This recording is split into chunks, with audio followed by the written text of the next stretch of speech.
Bago tayo mag-umpisa mga chong, pakilike muna na itong video dahil malaking tulong na iyan sa ating munting channel. Well, ito ang number 1 pick ng Terra Firma Jeep na si Stephen Holt ay maganda naman ang pinakitang performance sa kanyang debut game sa PBA kontra Northport Batangier. Pero sa kasamang palad ay hindi nga nila nasustain ang kanilang kalamangan at nauwi sa isang pagkatalo. Well, ayon pa kay Stephen Holt, ninais niyang umiscore at maging agresibo kaso nga lang hindi pumapasok ang kanyang mga tira. Pero hindi dapat ma-discourage dahil mahaba pa naman ang season.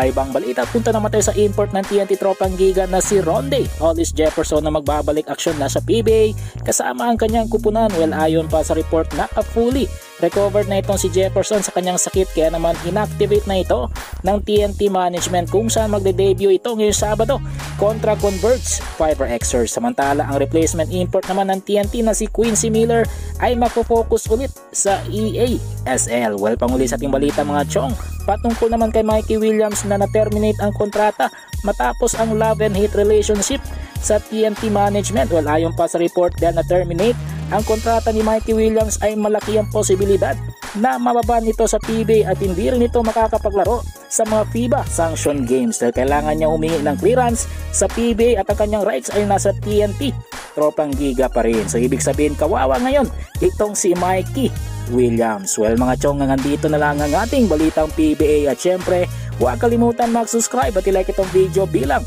pagsuporta. So this is Channel B once again. I'm out.